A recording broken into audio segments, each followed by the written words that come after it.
Hey guys, welcome to the Liberal Hive Mind, a channel solely focused on exposing the abundant hypocrisy of the left. You know what's crazy to me about the left? What qualifies as a good argument? It's kind of wild. I know the left at large is always going on and on about how big brain they are, how so smart they are. They're so much smarter than we are. We're the uneducated brutes who vote against our own interests, right? That's what they always say. But for such smart people, they sure do have low intellectual standards when it comes to their party's rhetoric or their side's performance in a lot of these public debates and discussions. The standard is just so incredibly low. For such fact-based intellectual academics, they sure do seem to fall for the most BS rhetorical talking points. They sure do seem to fall hook, line, and sinker for the most low-hanging fruit gotcha moments. And I got one of those moments to show you guys today. This is what the left is celebrating online. Supposedly, Cenk Uygur, the party traitor, got absolutely owned by a big brain online leftist streamer. Let me show you guys exactly what happened and why I think this argument is so bad and so dumb. We got some stuff to get into, so let's roll the tape. Alright folks, so it's a little bit of a familiar face. We've got this girl over here. Don't exactly know her name, not so interested in learning her name, but we've seen her as of late. She was on Piers Morgan's show, I think not too long ago. I think I made a video on that clip. She's a rising star in the online left-wing media sphere, and apparently this is the clip that proves her talent. Leftoids all over social media are celebrating this moment as some glorious win against party traitors like Cenk Uygur. The left has some work to do in developing over-the-top media to be able to bypass the main networks. If you agree with MAGA 5%, the answer you get is welcome, right? Come join us, right? On the left, if you disagree 5%, they go, get out of here, you're a right-winger, you're a fascist, right? But if you push enough people out and you guys welcome enough people in, eventually you win the popular vote. That's what I warned them about, and that's what happened, right? He asks you about left-wing media and why there isn't more left-wing media. That's such a dig. Like, why are you guys so weak is effectively what he's saying. And instead of pointing out the way that TPUSA has been bankrolled by Republican mega donors out of Chicago and many other places for years now, and talking about how the Daily Wire was funded by the Fracking brothers, the Wilkes brothers. Now they're fishing for new, investors, whatnot, but that there is so much money on the right. He handed this answer to you on a fucking platter, and all you said was, you know what? You guys are really good at being welcoming. People just like you. Cenk, they've got all the money. I didn't say people just what like are you me. That's very talking about? But on the 5%, if you disagree with MAGA 5%, they still welcome you. How did that work out for Liz Cheney? Yeah. So look, is there a part of MAGA that'll push you out? Of course. That's what we know MAGA for. When do they push you out, Cenk? When do they push you out? Largely when you disagree with Trump. Exactly. So listen, this is the thing that it's the unspoken thing that you're never saying, that ultimately it's all hunky-dory. Elon can tweet back at you. Vivek can listen to you. But if you defy Donald Trump, the God Emperor, you're kicked out of the castle. And no one's defending Liz Cheney. Screw both their castle and the other castle. But Liz Cheney voted with Donald Trump 98% of the time. And just the 1% when she was like, hey, you know what? You can't do a coup on this country. And Adam Kinzinger, and they were gone.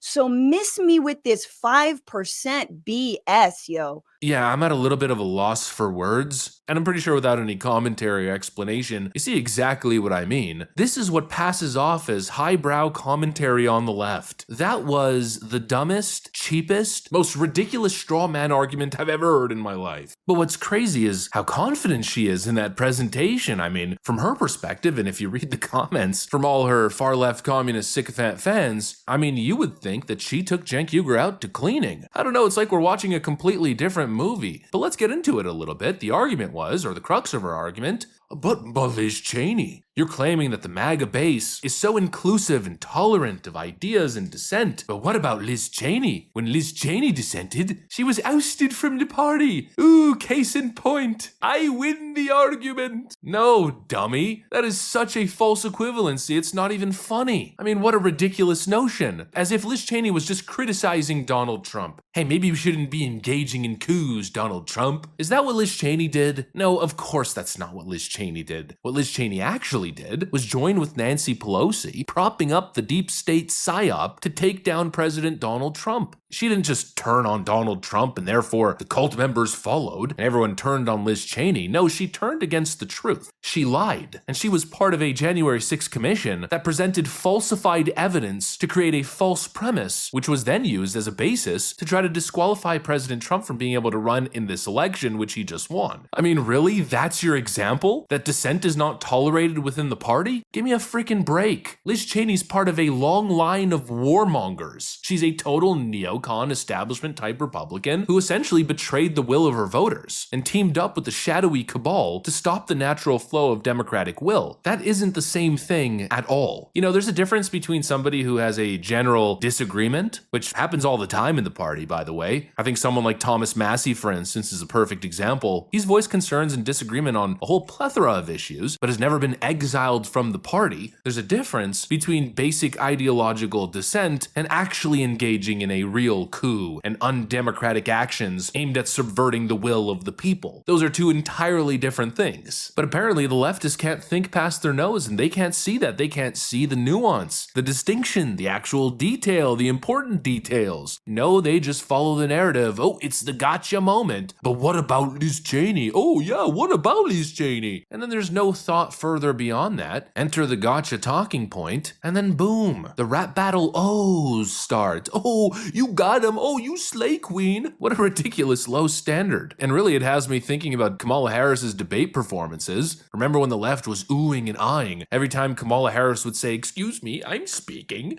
Mr. Vice President, I'm speaking.